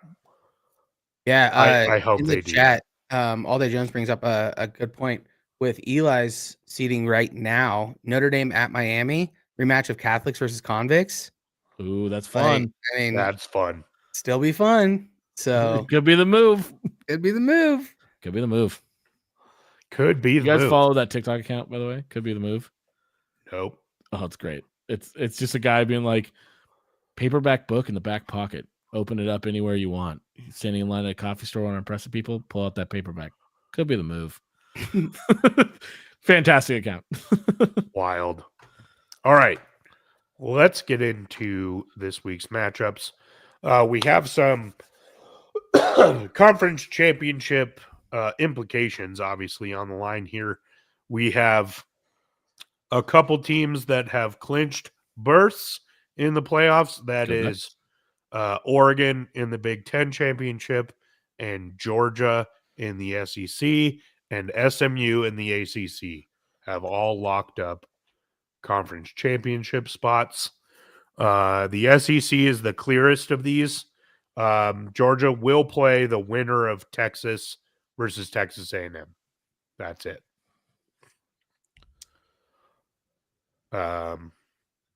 Yep, that's it on that one. Yep. ACC, SMU obviously locked up their spot, as I just said. They will play either Miami or Clemson, so those are the only 2 teams still left in it. Miami's in with a win, so win and in for Miami. Clemson is in with a Miami loss and a win. Mm-hmm. Actually, Clemson's in with a Miami loss, period, because Clemson's playing a non-conference game. So Miami win, they're in. Miami loss, Clemson's in. Big 12 is a giant clusterfuck. And I'm not going to go through all of these scenarios. Basically, what you need to know is, I believe, and I might be wrong, but if Arizona State and BYU win. Wait a minute. I think if Arizona State wins, they're in. I don't think that's necessarily true. If all 4 of these teams win, because none of them are playing each other, so there's 4 teams tied. It's Arizona State, Colorado, BYU, and Iowa State are all tied. None of those teams are playing each other. So if it's a 4-team tie, I believe I thought on ESPN that if Arizona State wins out, they're in. Whatever tiebreakers they have. I don't think it's clear because I think it's going to come down to. You said that about Oregon too. I know, but I'm reading this article and they're saying they're only talking about the 3-team races. They're saying the 4-team, they have to wait for a bunch of other results. Wow. So I think it's a lot like what the Oregon scenario was, which is nobody fucking knows. Yeah. As we sit here today. So we'll probably get an announcement on Tuesday or Wednesday that Arizona State's in with a win or something. Yeah. And it is what it is. There's a ton of tiebreaker scenarios. I'm not going to go through all these. Basically, there's a path for all 4 of these teams. Colorado has the least likely path, but I think unless it's 4-way, if all 4 of these teams win, this article says a coin flip. This is on 3 says if it's a 4-team tie scenario, it's Arizona State versus Iowa State. That's what I thought I heard. This article doesn't say that, so I'm glad you looked it up. Yeah. Anyway, there's a lot of other scenarios. You can go through them. It's going to be 2 of these 4 teams. That's all you got to know. Yeah. And whoever wins that game is going to go to the playoff as the 12th seed as we sit here today. That may change, but that's as we sit today. Week 14 preview. Let's start in the Big 12, Big 10, sorry. Big 10 as always.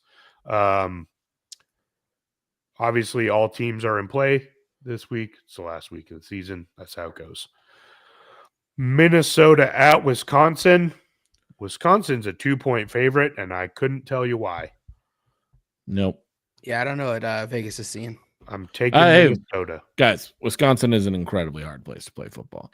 Any team going in there is lucky to come out with a 3-point win. All right.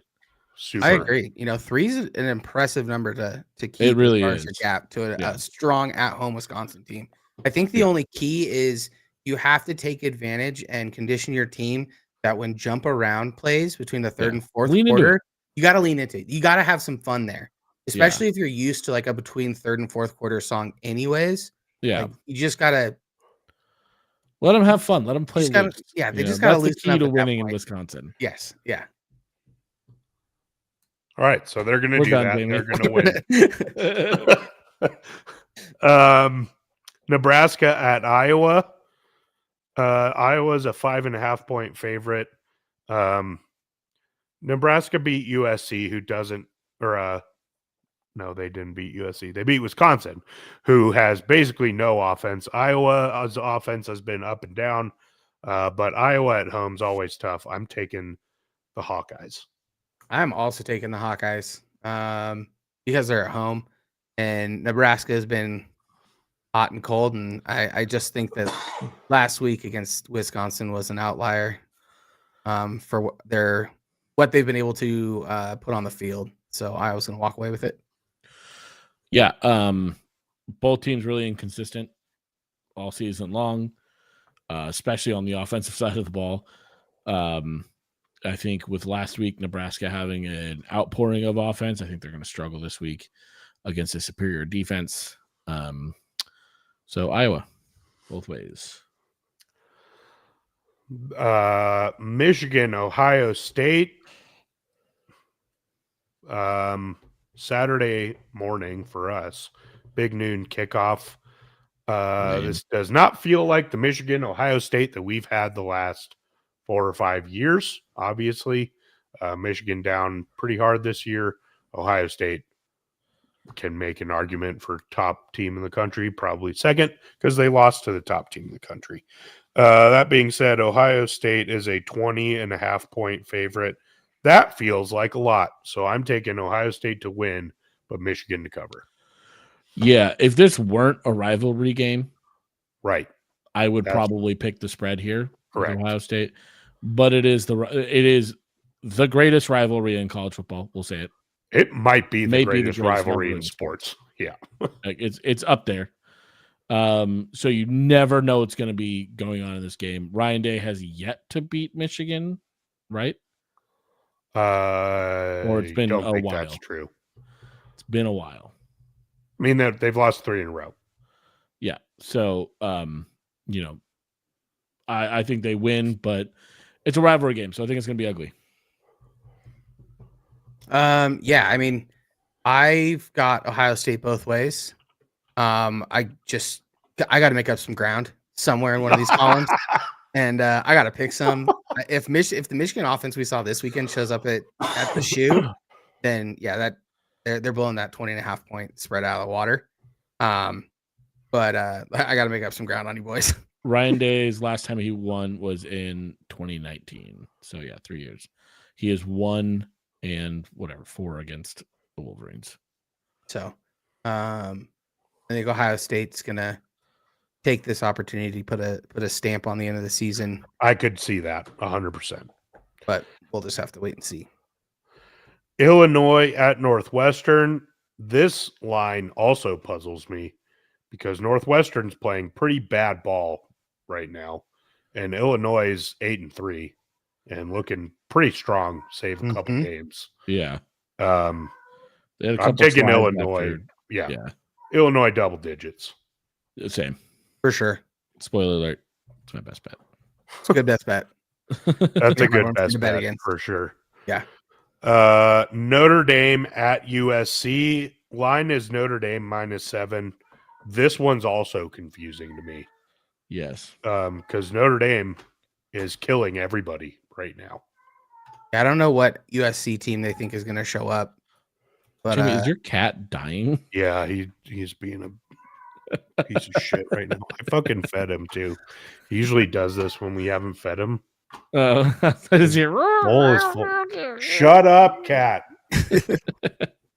I'll throw something at you. Go away. Anyway, Notre Dame 7.5 point favorite now. It's already moved. Shut up. It got doubled down on it. Yeah. Shut up, Dad. I'm taking Notre Dame, and this is going to be my best bet because it just doesn't make solid sense. best bet. Again, another good one.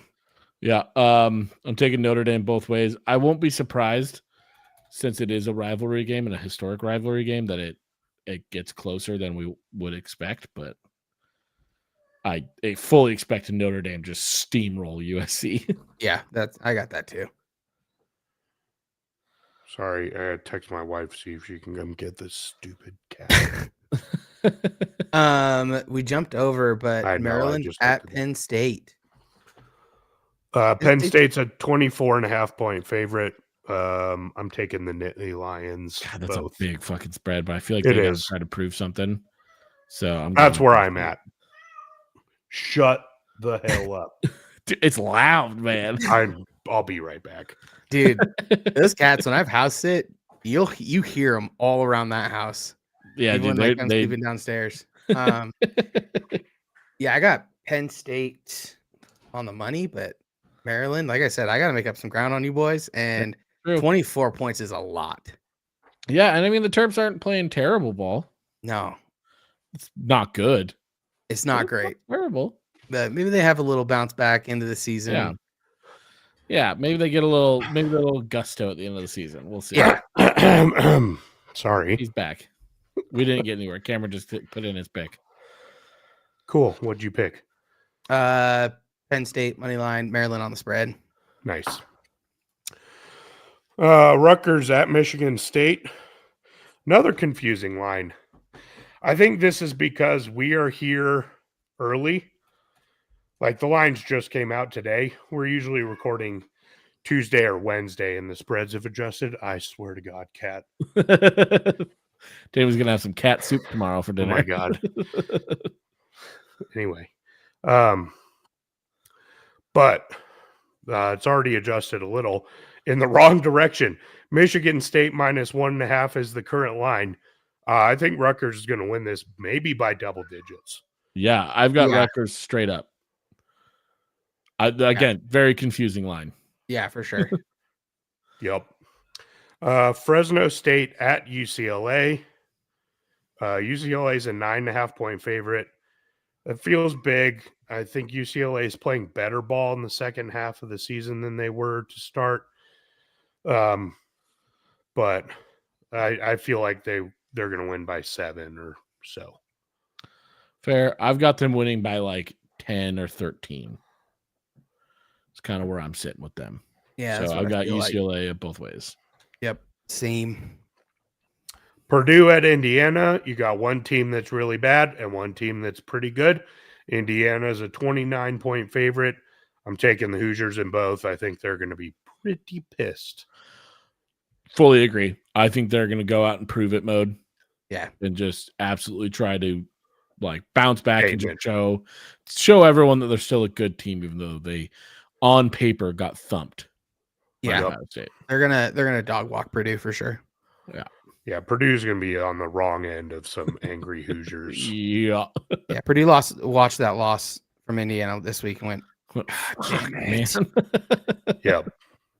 And to end the Big Ten slate, we've got Washington traveling to Eugene to take on Oregon. Oregon is currently an 18.5 point favorite.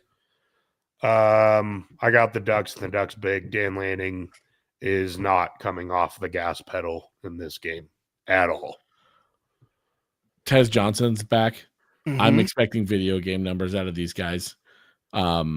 Just absolutely blow the lid off again. Like you said, I don't think Dan Lanning's sick of people saying he's got a Kalen DeBoer problem or a Washington problem, and he's going to just absolutely put his foot on the throat and just twist. And we had a bye week this week to just get ready to tune them up.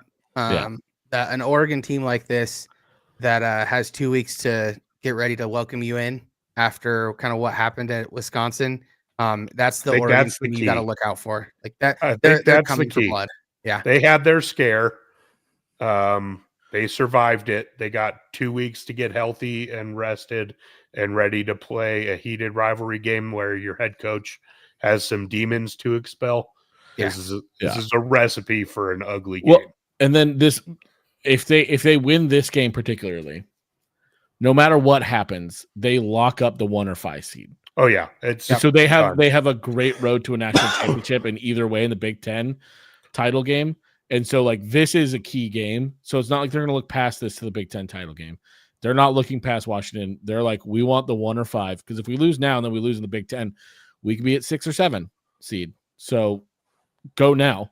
Yeah, let's lock up these really nice spots. My worry meter going into this game is so low. Yeah, like I just don't even see a path. Yeah, for Washington, especially with Washington on the road. Like usually I'm all about like it's rivalries, you throw records out the window, all of that. I don't see it in this one.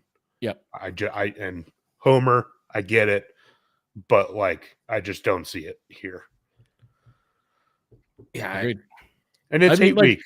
So fuck him. You think his last 3 losses to Washington were by what? Combined 6 points? Combined 9 points? His 3 losses are a combined 9 points. Yeah, combined 9 points. And they don't have 3 generational players on their team this year, and Oregon does still. So, yeah. Oregon has a team of generational players. Yeah. Yeah, exactly. Yeah. Shut the hell up. No, he's agreeing with us right now, Jamie. Yeah, dude. Yelling it from the rooftops. Yeah. With how annoying he's being, he looks I heard a like Go a Ducks in fucking there. husky right now. Oh, okay. Yeah, true. Well, better throw him outside. About to just open the door.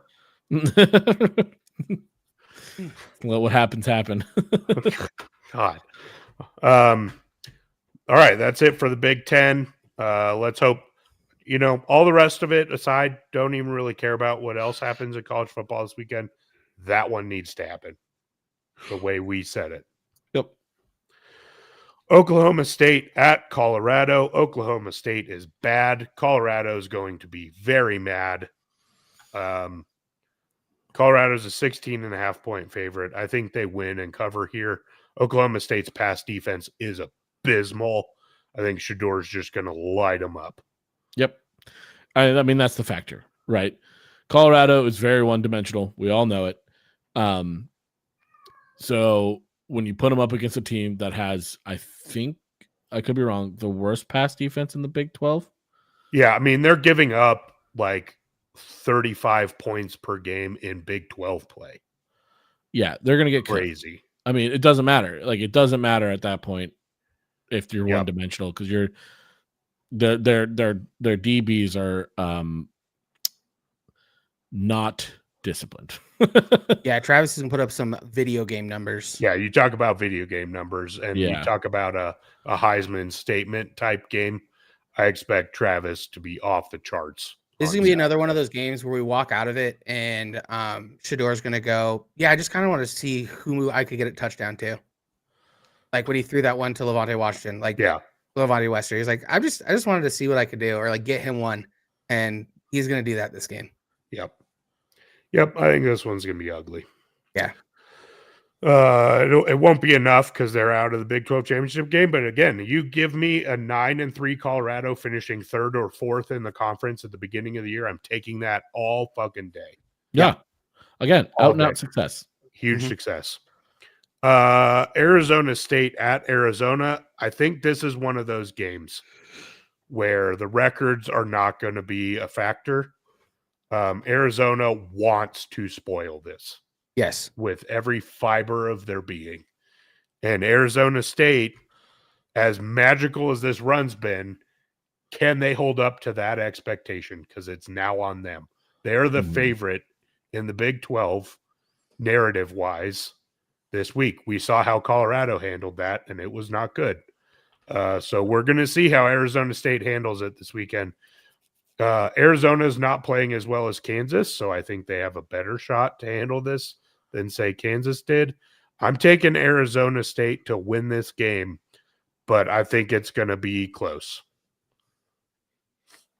Okay. It shouldn't be. It should not be close. Yeah. I'm fully picking this as rivalry mayhem.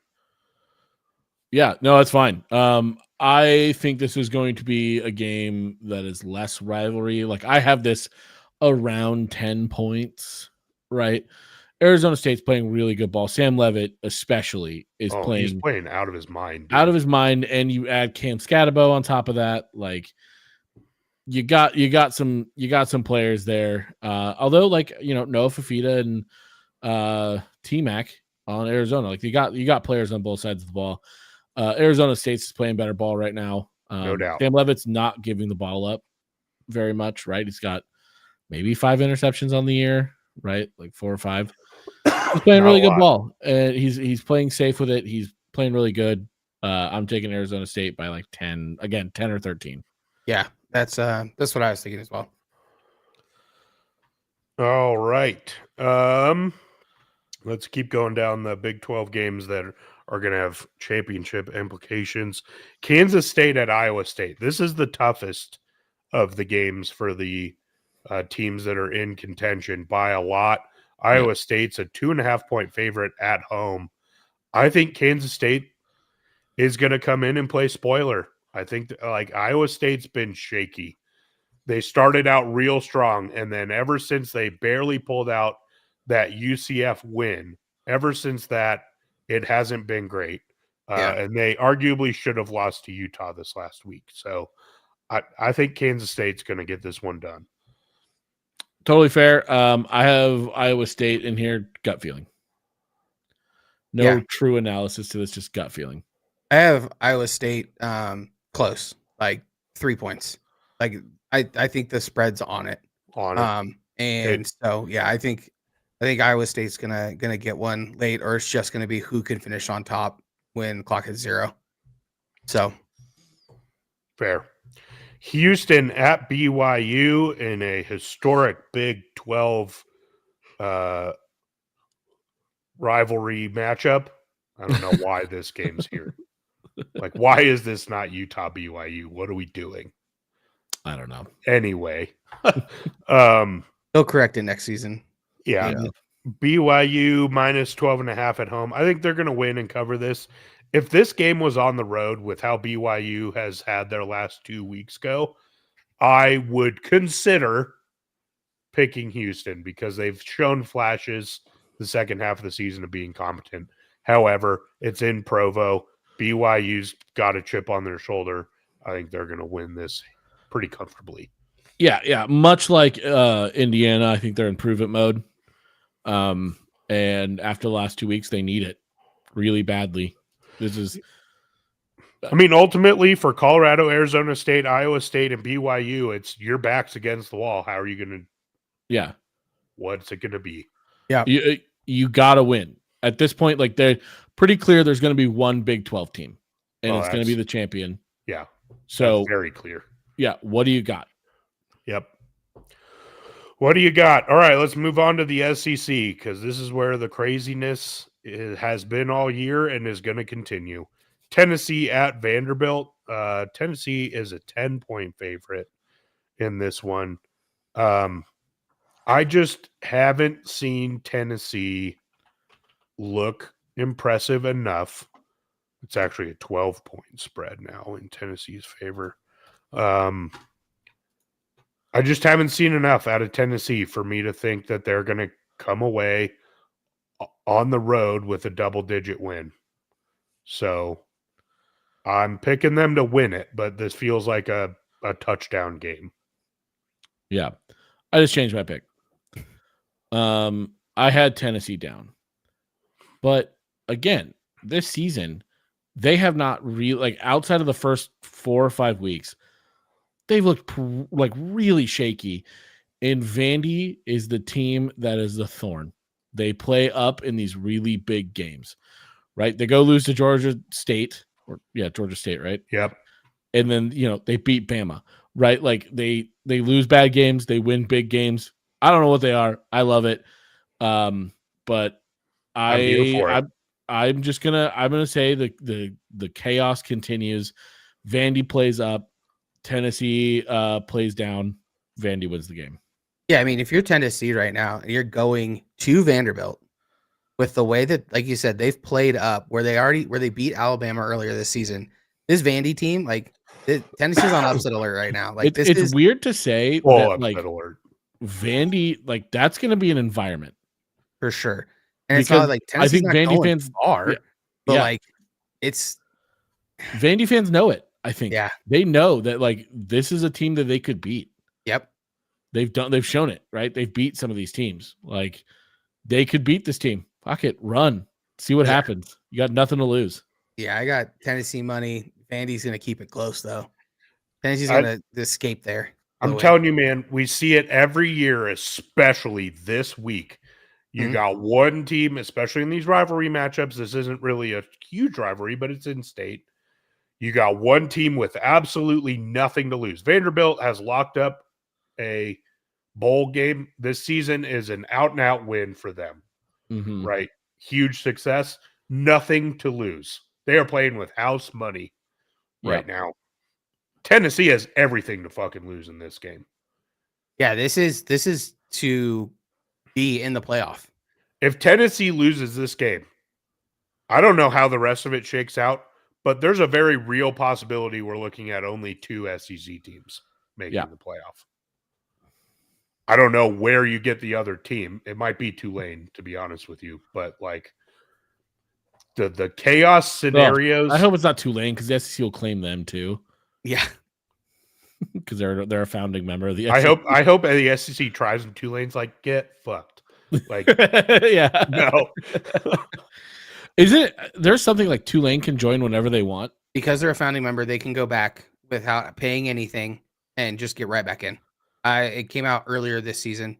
I saw an article. Why haven't they done that? I don't know. Maybe because they like where they're at. That's nuts if that's true. Like, But, you're out of your yeah, goddamn mind. because they're a founding member, they can go back. Georgia I think Tech it would could take a do lot that. of legal fees. Georgia Tech can as well. So, Man, nuts.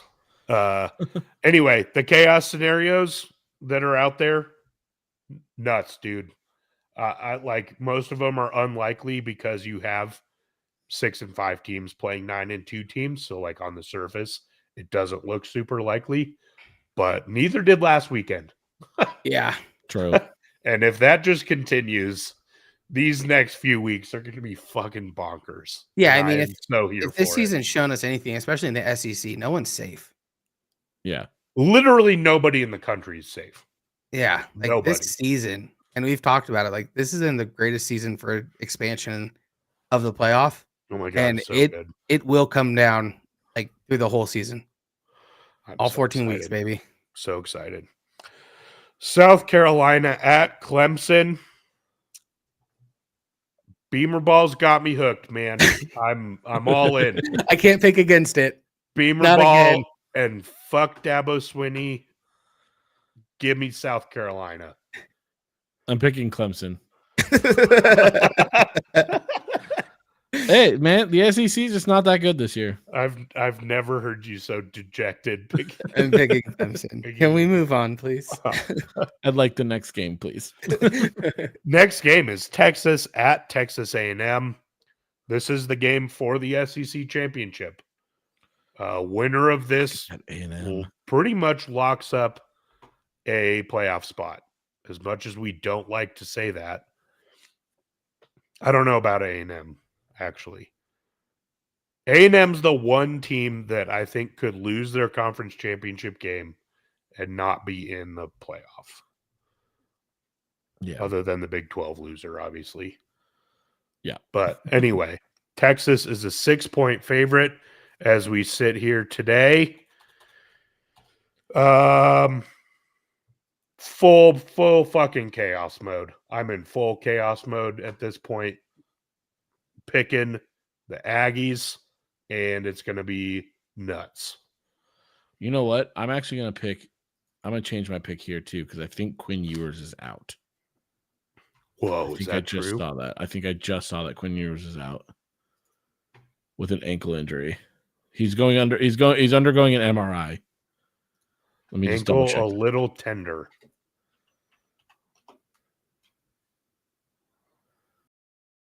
No, I don't know what it is. I'm sticking with Texas because, like I said, I gotta make up some Fuck ground it. on I'll some. stay with Texas. No, you should go to A&M. Me, come on. Here's the other thing. I don't trust Sark in high pressure games. I just don't. Yeah. That's fair. Like, I actually can't remember one that he's won. The Bama game. That was week 2. The True. narrative was they could lose that game if it was close and it would be fine. Mm-hmm. I'm talking That's fair. end of season on the line type game. Yeah, this is the game to play in 2 weeks or play the next week. So Yeah, fair. Feels gross. Like, I don't want to root for Texas A&M, but here we are. Full It's chaos. gonna be at Texas A&M though too, which is gonna be crazy. Auburn at Alabama. Auburn coming off a crazy win against said Aggies of Texas A&M. Bama coming off a very ugly performance against Oklahoma State. I got Bama winning this one, but I don't think they're going to cover that 11.5 point spread. Same. This is This is a rivalry game that is always up in matter. the air. Yep. It doesn't matter. The whole season doesn't matter, but even what both teams did last week, like, it's kind of what you want to see coming into this game. Yeah. For either one, because like this is what this could be close. This could be a close one. Look at this game last year. It was the same thing, right? Like, Alabama had the playoffs on the line. Mm-hmm. Auburn came in with 1, 2, 3, 4, 5.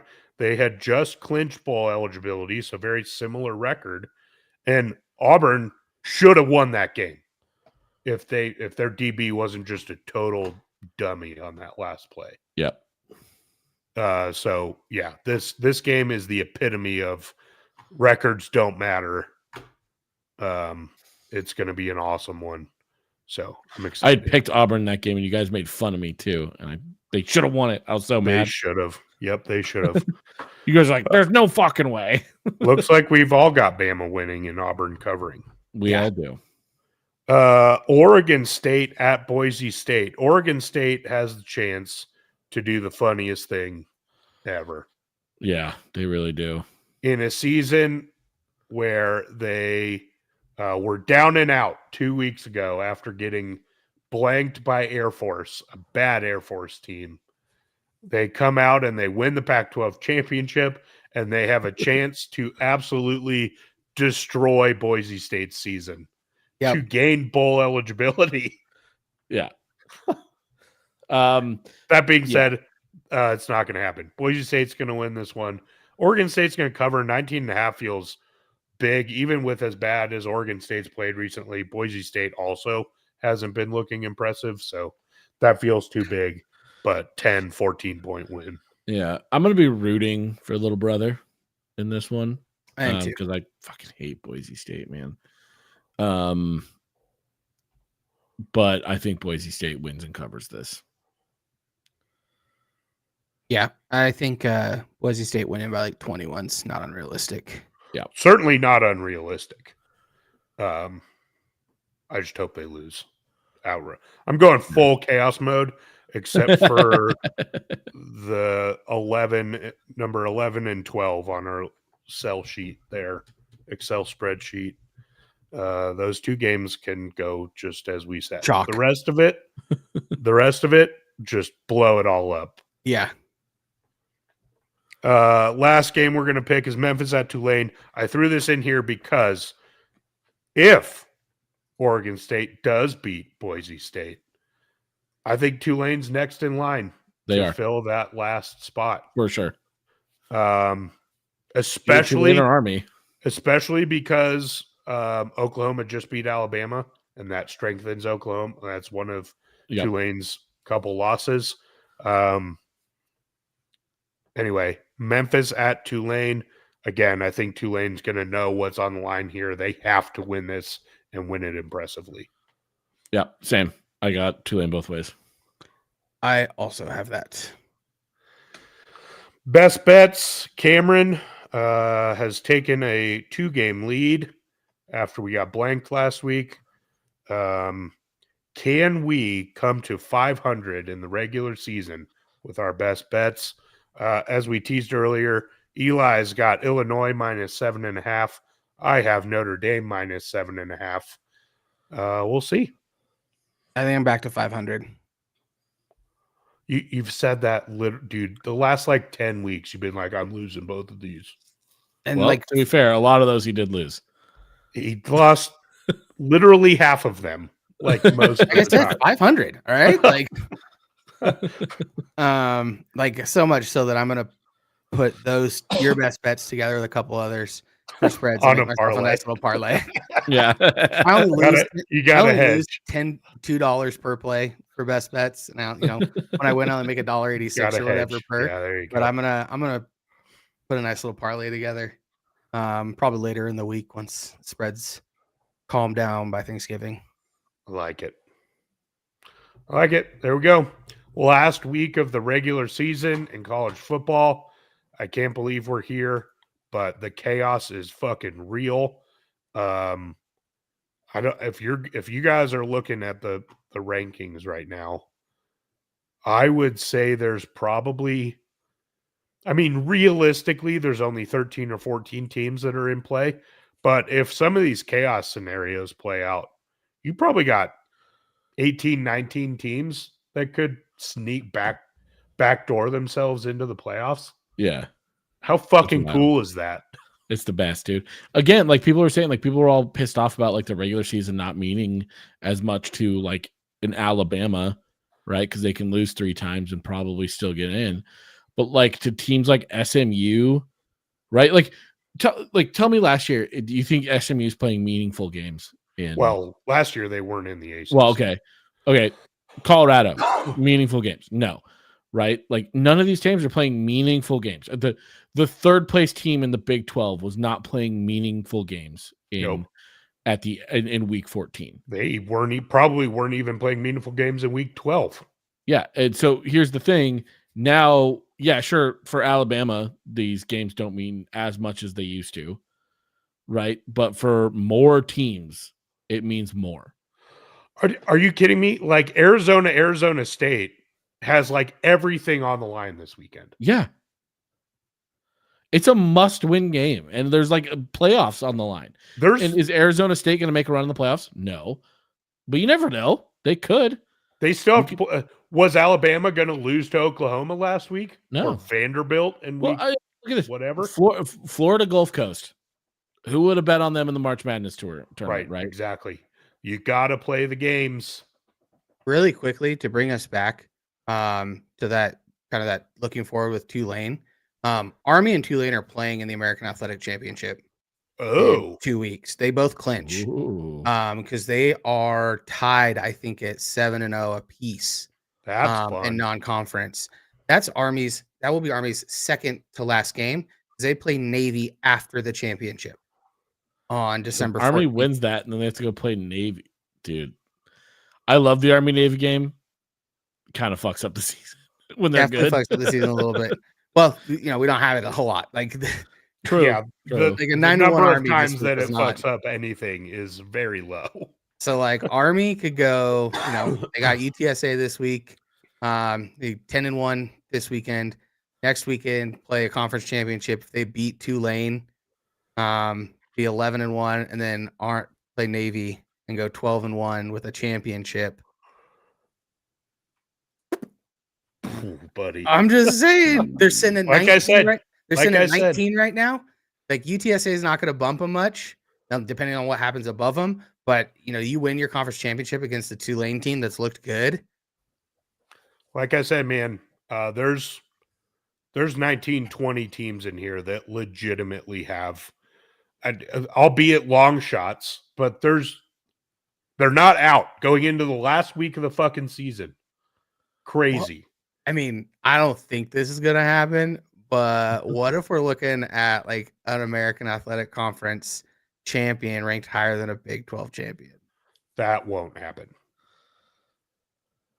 I mean, I guess if all four teams lose this week in the Big 12, and then it's just like a total dumpster fire the last 2 weeks, I guess so. I guess the pathway's there. That's the least likely. I think Army can get in, and that's like the best long shot they have. Yeah, is getting in. There's only going to be one mid-major. There's no way that they're going to do that. So, and even there's no way you're going to get two from the AAC because it would have to be a different conference champion because you have to have 5 conference champs. Oh yeah, I don't think we're getting Army and Tulane. Oh, so you're saying like Army, Tulane, and Boise State instead of a Big 12 team? Mm-hmm. Yeah, that would be wild. That would be fucking crazy. I just don't think the road's there for the Big 12 to take that. That would be. You'd have to have so many upsets for that to happen. But look, realistically, you could have 3 of those 4 teams lose this week, and then whatever team of those 3 that lost that gets in wins the Big 12 championship.